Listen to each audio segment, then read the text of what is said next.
Man, look at Randy Orton slithering. Watch out, watch out, watch out, watch out! KO! Here's the cover. Welcome back, everybody, to another fantastic day of U.S. history. You may be wondering, or asking, really, Mr. Sanchez? You're bringing back the dead RKO meme? Well, wait. What? That was not what you're going... Oh, this? Oh yeah, this. So as you know, The Flash is my favorite superhero, and the thing about superheroes, in a time of great desperation, superheroes present the world with hope. And believe me, we're going to need all the hope we can get because we are going into the next era, week 5, the Great Depression, the big sad, the large unhappy, the gargantuan displeasure. Disgusting. He's getting tears on me. Joy, calm her down! Like last time, I'm going to give a nice little short introduction / memory starter for you guys and then go into the instructions for each of the options you're going to be doing this week. As always, you can skip to the information that's more relevant to you by going down to the description below and clicking the blue timestamps. While you're down there, you might as well click the subscribe and the bell icon just to be notified of any new videos I upload to this channel so you can be up to date. With that being said, this is Mr. Sanchez, and let's jump right into it.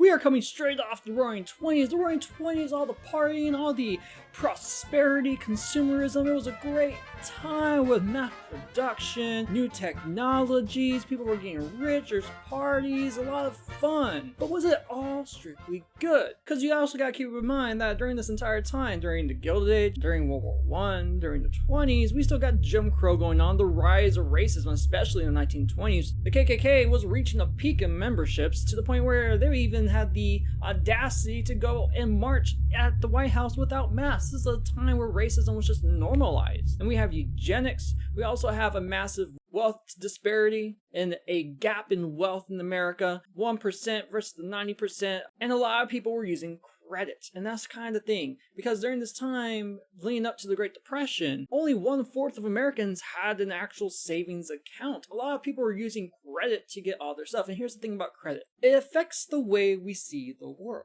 It affects the way we see each other. We don't know each other's credit score. We don't know how much debt we are in. So you can see where I'm living now. You can see my apartment here, this one spare bedroom that I have, and you don't know whether or not I am $100,000 in debt or have a surplus of $100,000. Or maybe I just break even. I don't have anything at all and I'm just living paycheck to paycheck. You can't tell that. Credit affects the way we look at each other because we all think everything's going fine, everyone's making it, everyone has the things that they need. When in all actuality, you scratch a little bit beneath the surface, you get rid of the gilded part of our society and you realize, wow, we are in a deep hole and this is going to explode soon. What makes a good economy? And we discussed this in class. A good economy is, you boil down to the bare bones and getting rid of some of the nuances, actually a lot of the nuances, and just keep it very plain and simple.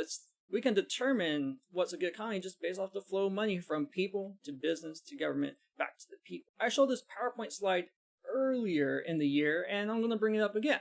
And you can see based off this PowerPoint slideshow that I have for you guys, complete flow of money equals good economy. The people, they get money from wages, from where they work, and it's the consumers that keep the economy going because they're the ones that spend money and help businesses grow. Without the consumers, there is no economy. That's just how it works. You just have stuff and no one wants to buy it. People need money.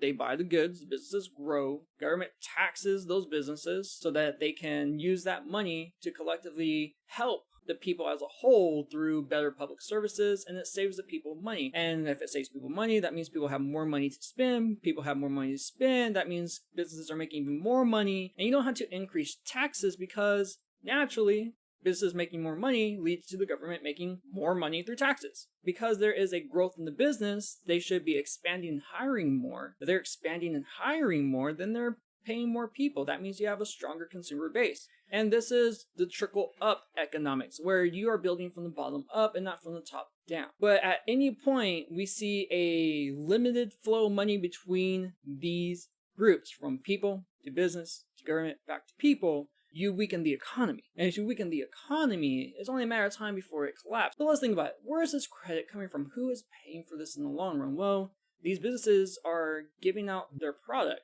pay $1 a week. Well, the businesses are selling their product, but they're not getting the full price of the product back. And they may get some more in the long run with interest, but ultimately, the businesses are laying this at a loss in the very beginning with the hope of a return in the end. All the money is really flowing from business to business. The business is the one that's really providing the leverage needed for the people to buy the goods for cheap. While at the same time, the people are growing more and more in debt. They don't have the same spending power that they used to. And the more they keep doing this, the less revenue they have to spend on goods. The less revenue they spend on goods, it slows down the consumer base. And the consumer cannot go out and spend money on businesses and help them grow. And at the same time, the Republican-controlled government at the time ended up doing a bunch of tax cuts, which again ends up eliminating a lot of the revenues for the government. And because the Republicans believed in rugged individualism, no handouts, the people were not saving money through programs anymore. They're losing money. And the more they lose money, the weaker the consumer base is, the weaker the economy is overall. And let's throw one more wrench into this whole entire system. Because less revenue through taxes means that you cannot provide the necessary funds for, let's say, antitrust committees and agencies to go after businesses. So we have the rise of monopolies all over again. Now, they're not going to be as obvious as before because you got caught once. We'll see if we can get away again without looking like we're doing it again. And this is going to be a continuation throughout all of U.S. history. Once you add all this up together, you realize, yeah, this was not a good economy, and it was just a matter of time before this whole thing collapsed. And it does collapse. And when it does, oh boy, whoo, there's a reason why we call it the Great Depression. With that being said, the Roaring Twenties was neither good nor bad, and I would argue it's probably more bad than good in the end. It's 1920s was what's the word I'm thinking of? You know the word. Come on. Yeah, that's it. It's nuanced. It's not black and white. It's a lot of gray shades of grays in there. It's the complicated answer. It's the complex story. It's not the simple yes or no, true and false. So 1929, the stock market crash initiates, not the cause, it initiates, it's the catalyst. It initiates the Great Depression. So how is the president at the time going to respond? Hoover, our hero, by not really doing anything. He believed in rugged individualism. We can pick ourselves by the bootstraps and keep on pushing forward. Don't worry, the economy is going to recover. Don't worry, the worst is behind us. Any lack of faith in the economy is a moron. Well, those quotes did not age well. And so once we get to the next election cycle, we have a man by the name of Franklin D. Roosevelt, who is proposing some dramatic revolutionary changes in how we believe how the government's supposed to act. Beforehand, people didn't believe that the government should be involved in everyday life that helps the people, but afterwards, you'll take any help you get. It's a change of mindset. And you gotta keep in mind the context as well, because in the 1920s, what first scare is going around? The Red Scare. So anything that has to do with government being involved and helping the people, communism, communism. Now when people are suffering, government providing jobs, not that bad of an idea.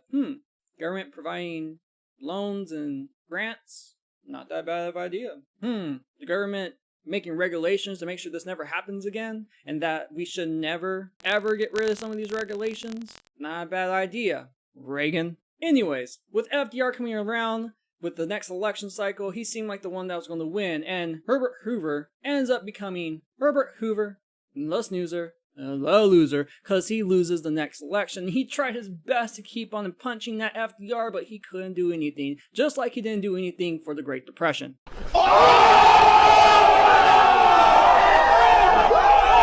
Alright, so that was a short little introduction / memory starter for the Great Depression and the New Deal. You're going to go into the options, you're going to go explore this a little bit further, go more in depth with my explanations. You can also go to my website and check out the PowerPoints that we've already covered to maybe help jog your memory a little bit more. With that being said, let's move on to the options.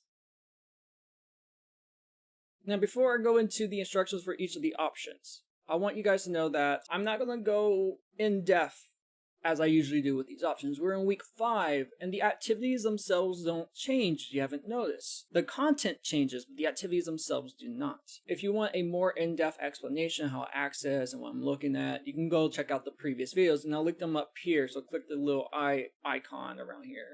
let's see, somewhere in there. Now, my goal for you guys, this is the big idea. This is the big brain time. What I want you guys to do is I want you to, yes, learn about the Great Depression, but I really want you to focus on the causes of the Great Depression and what was done to help us get out of the Great Depression that actually worked. Because we are in a very interesting time that we're in today. We are in the next recession. We are going to the Great Depression levels. We are, in essence, reliving history. I keep telling you guys, history just repeats itself. It's the same stuff, just different people. Same as these activities and options. It's the same activities, same options, same things you gotta do, but different content. It's different people, different lives, different events. So I really want you guys to look at why we got in the Great Depression in the first place, how similar is that to today, the responses of these politicians, how similar that is today, and what are some ways we can get out of it. Because if you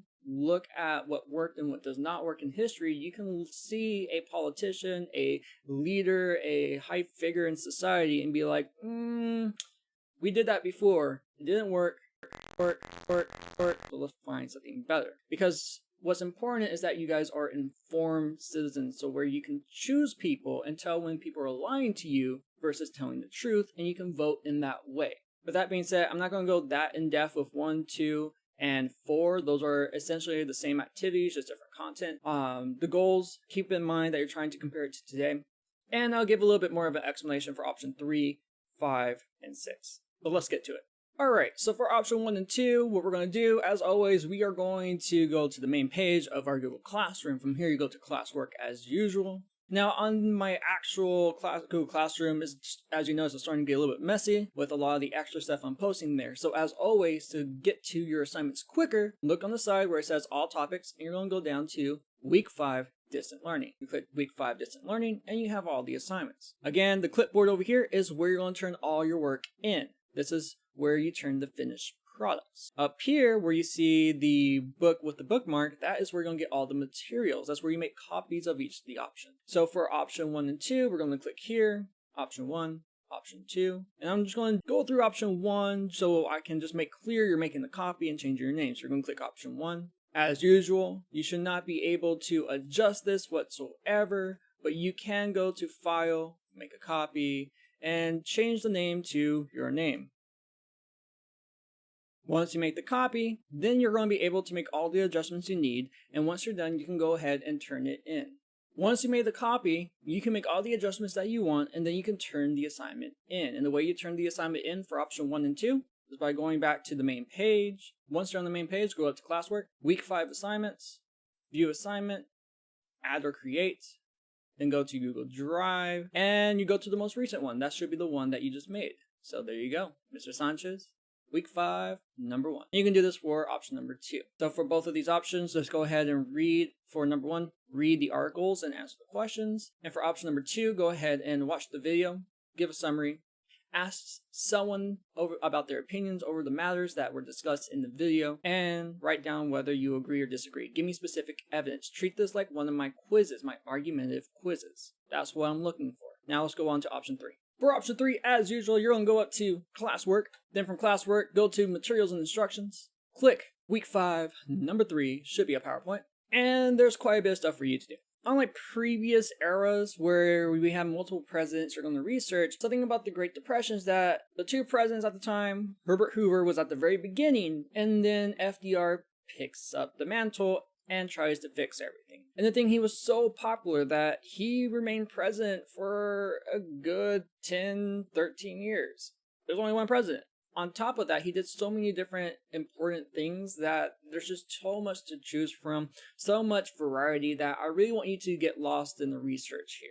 So it says, create Google Slides or flashcards on paper for the major events of this era. Should include cause, effects, people, government policies. And I list a few events for you guys to do. And if there's other major events, major people, it could be artists, it could be movies, it could be movements during this time that you personally want to get into, then get into it. This is for you to explore. One of the main goals I want you to reach is to be able to connect this to modern day. How is this similar to today? How is this similar to the events that were leading up to this current situation that we're in? So for the events, people, and policies, I have trickle-down economics. You know how I personally feel about that one. Smoot-Hawley tariff the shady banking practices in the 1920s. What were the shady banking practices in the 1920s? And you might want to check to see if we're still doing it today. Black Thursday and Black Tuesday, realizing that this didn't just happen like that. It was delayed a bit and there were some events going on in between. Look into that, research that a bit. Hooverville's bank runs. Texas Cotton is another one. Agriculture Adjustment Act, the AAA. This one is really interesting to see where the overproduction really came from and see how the Agriculture Adjustment Act was supposed to help and who was against it and shot it down. Glass-Steagall Act, super important. You guys check that one out, please. You don't have to, but I highly recommend. Look at why it's important, how it's supposed to help, and what happened to it in the 90s. And again, this is all to show you how we've been leading to our current crisis today for quite some time. The Work Progress Administration, origins of monopoly, the game. Did you know that there was 2 parts to this game, not just the one that we know today? Emma Tinayoka, she was part of a movement to change the working condition in the pecan factories in San Antonio. Very high profile figure here in San Antonio, so check that one out too. John Marvin Jones. This guy did a lot. He moved mountains for the just everyday farmer who was suffering during the Great Depression. And there's a lot more that you can choose from as well. And you can do your own research if you think it's interesting. Just make sure you run it by me first so I can approve it. And you notice there's something down the very bottom. This is my optional thought-provoking question. Compare the ideology of social Darwinism of the Gilded Age and rugged individualism of the 1920s. How are they similar? How are they different? How does an event like the Great Depression affect the credibility of those ideologies? How do these ideologies still affect us today? Hoover took the whole rugged individualism, work hard type ideology, and we see how things went with that. So how does the Great Depression affect the ideology? And do we still see that same rhetoric, that same way of speaking, that same way of thinking today? And how is that affecting people today? Many of us are experiencing the flaws of such ideology personally in our lives due to the situation. Now, with that being said, let's move on to the next option. For option 4, we're going right back to the home page. We are going to classwork. We go to week 5 distant learning. From here, we click week 5, number 4. Something about this is you have 2 videos, and you only have to really just choose one. It says choose one to watch, Crash Course the Great Depression or Crash Course the New Deal. Now, you can watch both of them and answer one of the sections you want to answer the questions for. Again, the Great Depression part is where things go bad, and the New Deal part is when FDR comes in and takes over and tries to fix everything. Both are really important information, but because there's quite a bit, I'm going to give you one option to choose. So once you watch the video by clicking these links, you can choose the Great Depression or the New Deal questions. Once you answer those, go ahead and turn it into the main assignment page, and then you can choose a different option after that. Now let's go on to the next option. Now for option number 5, one of my favorite ones, as you know, because you can get a little bit creative. First, you're going to go to the classwork, then you're going to go to week 5 distant learning, go down to week 5, number 5, and then from here you have your assignment. But of course, you can't really do anything, you can't change anything. That means you gotta make a copy. So go ahead and make a copy. Now I made my copy, I can make all the changes I want. Here are the instructions. Compare and contrast. Write a letter about the difficulties of your life during the Great Depression. How does it compare to the Roaring '20s? How do events of the Great Depression have in common with events today? Include imagery representing the era. So think back to the Roaring '20s. Yes, people were making money in some respects, but a lot of people were using credit. Remember the statistics about how many people had savings in America, and it wasn't that many. There was a lot of people who did not have a savings account in America. So it shows you how bad the situation was prior to this whole stock market crash. So you could take the perspective of a person who's benefiting off the stock market and maybe even pull their money out before the stock market crash and how they use that money to gain even more power during the Great Depression. Or you can write as a person who was a little too invested in the stock market, so you end up losing all your money in the stock market once it crashed. Or think of someone who was never involved in the stock market and just lost all their money due to the bank runs. So explain how your life was back in the 20s, how it is now, what are you doing to survive, what are some struggles, what are some challenges. Go in depth. Don't get me just a 2-minute, 3-sentence story. Give me good 2 pages of a story that involves the before, the during, the after. Once you're done, you can turn it into the main assignment page. Once you have your 3, turn in your assignment. Now let's go to the next option. For option 6, like usual, you're going to go up to classwork, go over here on the topics where it says all topics and click week 5, distant learning. Then from here, go to week 5, number 6 is right here. And then you have your option. And as usual, you cannot make any changes, so you're going to have to make a copy. Once you make your copy, you have an option to go to ducksteach.org and look up the term New Deal. From there, choose 3 primary sources and explain how they represent the Great Depression and the characteristics. How does it give you insight what people are thinking, how people are feeling, how people are living at the time. Now, if you don't feel like going through and researching and choosing the 3, we already chose 3 primary sources for you. So here are the 3 primary sources. You're going to scroll down like it says here, and you're going to look at these cartoons and these images and explain how this gives you an insight of the characteristics of the Great Depression, what people went through and how they're feeling. And explain what exactly about the picture makes you think that. Draw specific evidence from the picture. Show me you're making those connections. Once you do that, go to the assignment page, and once you have your 3, turn it in so you can be done for the week. Well, there you have it. That was the explanation / memory starter of the Great Depression and New Deal policies of FDR, as well as the instructions for the options. Now, again, I did not go in depth with the options as I usually do, so if you have additional questions, please reach out to me through Gmail, through Remind, through any other format that you can reach me at. In order to keep up with all these videos that I'm making, please click the subscribe button so you can be updated. I will be posting these videos on Google Classroom as well, but it's just best that you stay subscribed so you can be updated not just of these type of videos, but future announcement videos I'll be making as well. Now, if you haven't done so already, go ahead and check out the previous week's video over week 4, the Roaring 20s, as well as checking out how to turn in the assignments, because once you're done with all this, you're going to need to turn this in. Now, I explained some of that, but maybe you just need to watch the video itself. With that being said, I hope you have a great rest of the day, and I'll see you next time.